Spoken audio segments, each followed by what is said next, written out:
আসসালামু আলাইকুম। টেকফ্লাইতে নতুন একটা প্রোডাক্ট আসলেই কিন্তু আমরা ভিডিওতে চলে আসি। সেজন্য টেকফ্লাইতে প্রতিনিয়ত এই ভিডিওগুলো পেতে কিন্তু আপনারা অবশ্যই টেকফ্লাই চ্যানেলটি সার্চ করে এটা সাবস্ক্রাইব করে রাখবেন। ফেসবুক পেজটা আমাদের লাইক করে রাখবেন। তাহলে কিন্তু সবার আগে আপনি ভিডিওগুলো পেয়ে যাবেন। মূলত যারা প্রফেশনাল কাজ করবেন, ভিডিও রেন্ডারিং থেকে শুরু করে graphics design, AutoCAD, Premiere Pro অথবা হার্ড ওয়ার্কিং করবেন, আমি বলবো যে এই ল্যাপটপটা ওয়ান অফ দ্য বেস্ট। কারণ এই ল্যাপটপটা হলো জেটবুকের ওয়ার্ক স্টেশন সিরিজ।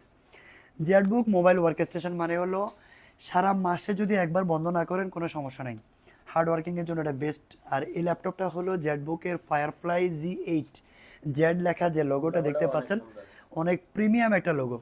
আর ল্যাপটপটার বেজেললেস ন্যানো বেজেল, একদম প্রিমিয়াম কন্ডিশনে এই ল্যাপটপটা আছে। সব সময় আমরা বলে থাকি যে একদম 100% এ প্লাস কন্ডিশনের ল্যাপটপগুলো নিতে হবে। এই ল্যাপটপটার কনফিগারেশনটা হলো Core i5 11 generation, 16 GB RAM থাকবে, 32 স্পিডের র্যাম, 512 GB NVMe SSD থাকবে, 8 GB আইরিশের গ্রাফিক্স কার্ড থাকবে। সো বুঝতে পারছেন যে এই ল্যাপটপটা দিয়ে আপনারা কী কাজ করতে পারবেন। আর এই ল্যাপটপটায় original charger, power cord, bag, mouse সব কিছু দিয়েই আমাদের টেকফ্লাই থেকে পারচেস করতে পারবেন আপনারা অনলি 44,500 টাকা। এই ল্যাপটপটা নিতে পারবেন, অ্যাভেলেবেল কোয়ান্টিটি আছে, দেখতে পাচ্ছেন এখানেও সাজানো আছে। আপনারা চাইলে কিন্তু আমাদের সব ভিজিট করতে পারেন অথবা কুরিয়ারে দেখে কিন্তু ভিডিও কলের মাধ্যমে দেখেও নিতে পারবেন।